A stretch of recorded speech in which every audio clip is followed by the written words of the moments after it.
The Pittsburgh Steelers sit still at the trade deadline and they don't make any moves. But it feels like they're playing the long game for a young star cornerback.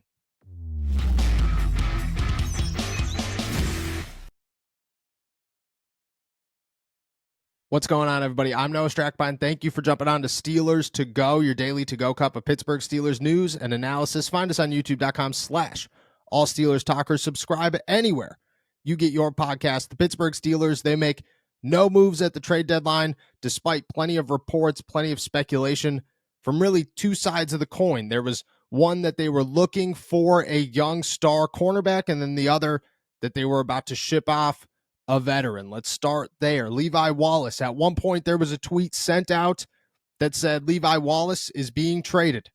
Everybody, for a quick second, lost their mind. Sparks started.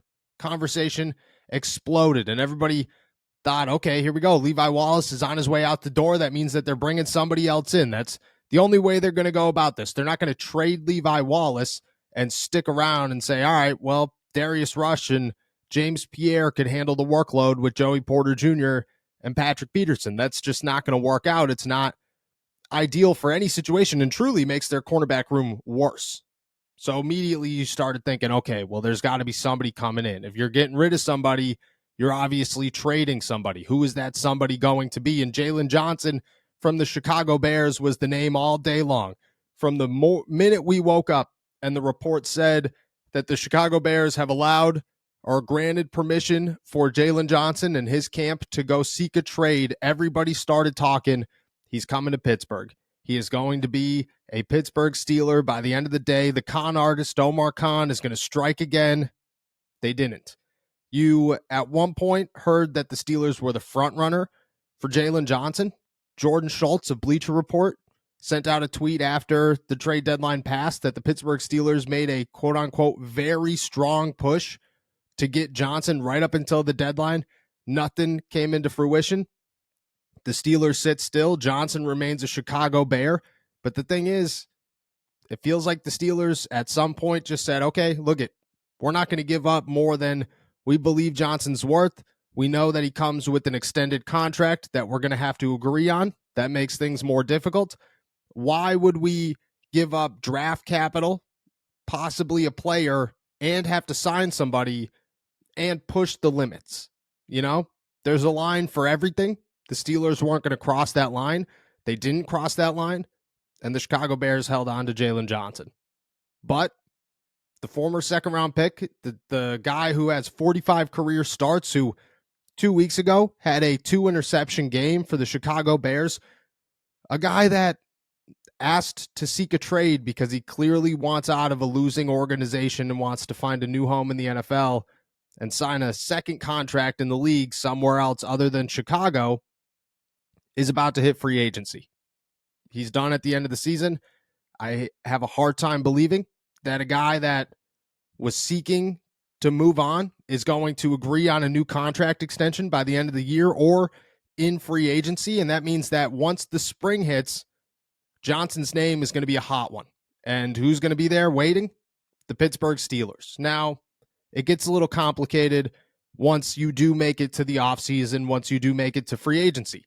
The Pittsburgh Steelers were not the only team that were in on Jaylon Johnson. The Dallas Cowboys were a name to watch. The San Francisco 49ers were a name to watch. There were other teams out there. The Philadelphia Eagles were another one who were making a push for the young corner. And you got to think, okay, cool. If you head into free agency and you're looking at your options, the Philadelphia Eagles are possibly a Super Bowl team. The San Francisco 49ers are possibly a Super Bowl team. The Dallas Cowboys aren't too far behind them. And then the Pittsburgh Steelers are a team that, yeah, you want to play for the Pittsburgh Steelers, but they're not in the best situation right now. They don't have their quarterback situation figured out. They don't have their offensive situation figured out. And truthfully, they have some questions on defense. It's not the best situation for a free agent to go into. That being said, let's be a little bit more optimistic here, and let's have the understanding, the realization that Mike Tomlin is Mike Tomlin. He's probably the most influential coach in football. He is the guy that people come to Pittsburgh, no matter what the situation is. Why? Just to play for Mike Tomlin. Just to say, yeah, I just wanted to play for Mike T. I just wanted to see what it was like, experience playing for the Pittsburgh Steelers, because they have heard from other teammates or other people around the league what this franchise is, how storied it is, how great of a coach Mike Tomlin is, how great of a player's coach Mike Tomlin is, and how big of a players' organization the Pittsburgh Steelers are. It's a family atmosphere over here. And that's why people come to Pittsburgh. I mean, I hear it every single year with the new free agents who come in this door. Yeah, I want to be a Pittsburgh Steeler. Why would I not want to be a Pittsburgh Steeler? As soon as that opportunity presented itself, I was going to be on the door. I was going to be a Pittsburgh Steelers. I was going to rock the black and gold. Sometimes that holds enough weight to make a guy like Jaylon Johnson want to come to Pittsburgh. Then you have Joey Porter Jr., who's going to work alongside of him, and you got to think, okay, cool, two very young corners. We could develop that room. We could be the star pieces of a defense that already has TJ Watt and Alex Highsmith, and Minkah Fitzpatrick, and Cam Hayward, and Quan Alexander now, and Cole Holcomb, and so many names. You could just be an addition to that defense, another star in the defense. That's got to be attractive. And then on top of that, you got Omar Khan, who, I mean, yeah, he didn't make a move at the deadline, but I think that was the smart thing to do because you didn't want to give up too much draft capital, too much for, you're not giving up an arm and a leg for a guy that you have an opportunity to get in the spring. So I still think to this day, Omar Khan lives up to that con artist nickname. Here's where it gets complicated. Jaylon Johnson right now, his Spotrac market value is $17.5 million per season. The Pittsburgh Steelers are not going to pay that. They're not even going to consider paying that. But Spotrac has been wrong before. They have valued guys much higher than they've gone for in years past. And yeah, cornerback is a big name, but there will be many that come in the NFL draft.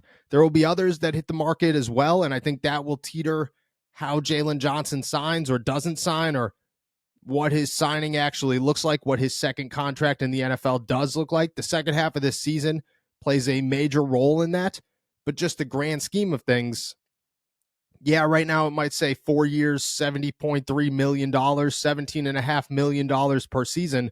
By the end of the year and come the spring, depending on who else is out there and how everybody plays and who else signs for what, that could change. And if it's low enough, the Pittsburgh Steelers strike. And I like the idea of a long game. I like the idea that the Pittsburgh Steelers are going to wait this one out, that they aren't going to give too much.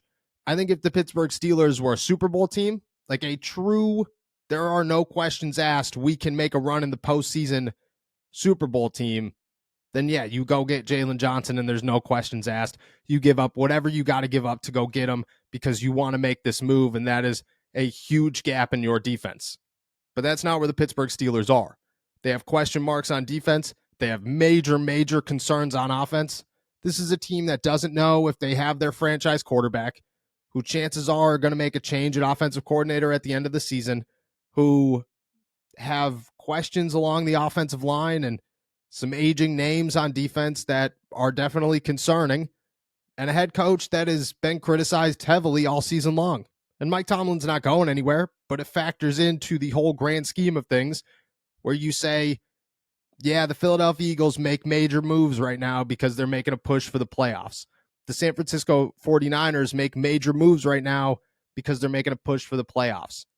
The Steelers, yeah, if they made this move, chances are it gives them a pretty significant jump to make the postseason.